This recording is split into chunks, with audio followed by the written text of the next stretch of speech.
রাস্তা দিয়ে যেতে চোখে পড়বে খাঁচা পদ্ধতিতে লাগানো সারি সারি গাছ।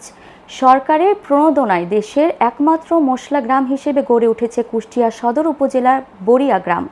মডেল এই মশলা গ্রামের রাস্তায় দুই ধার দিয়ে দেখা যায় খাঁচা পদ্ধতিতে লাগানো রয়েছে দারুচিনি, তেজপাতা, গোলমরিচ সহ বিভিন্ন মশলার 4000 চারা গাছ।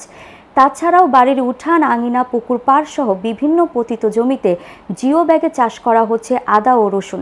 এছাড়াও আধুনিক পদ্ধতিতে ক্যাপসিকাম, গোলমরিচ, জিরা, কালো জিরা, চুই ঝাল, পেঁয়াজ, রসুন সহ মোট 14 পদের মশলা চাষ করছে বড়িয়া গ্রামের কৃষকরা। কৃষি সম্প্রসারণ অধিদপ্তরের বাস্তবায়নাধীন মশলার উন্নত জাত ও প্রযুক্তি সম্প্রসারণ প্রকল্পের আওতায় সারা দেশের মধ্যে একটি গ্রামকে মডেল হিসেবে নিয়েছে। সরকারের প্রণোদনায় মডেল মশলা গ্রামে মশলার আবাদ হচ্ছে। এতে যুক্ত রয়েছেন গ্রামের 200 কৃষক। কৃষকরা বলেন, এই গ্রামের অনেক বাড়ির আশেপাশে পড়ে থাকা খালি জমিতে আদা, হলুদ সহ বিভিন্ন মশলার চাষ হচ্ছে। তবে আমাদের কোনো খরচ নেই, সব খরচ সরকার দিচ্ছেন। আমরা শুধু গাছগুলো পরিচর্যা করি। মশলার ফলন ভালো হলে আমাদের এলাকা সহ আশপাশ এলাকাগুলো মশলার চাহিদা পূরণ হবে।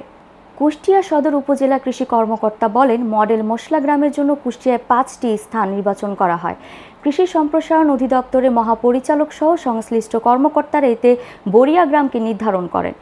আমরা সেখানে কৃষকদের বিভিন্ন প্রকার মশলার চারা দিয়েছি।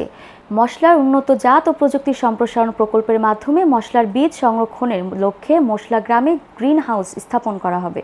বর্তমানে আমাদের গ্রামটা এখন মশলা গ্রাম নামে পরিচিত।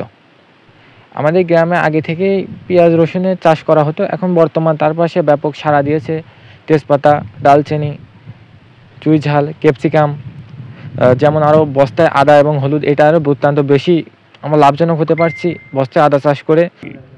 তেজপাতা, ডালচিনি, জিরা, চুই ঝাল, ক্যাপসিকাম, গোলমরিচ, কালো জিরে, মৌরি, 13 প্রজাতির মশলা চাষ করছে।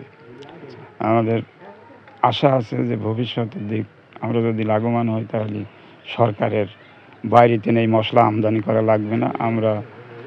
আমরা নিজেরা আরও পার্শ্ববর্তী এলাকায় যাতে দিতে পারে এই আশাবাদ নিয়ে এই প্রকল্প শুরু করেছি।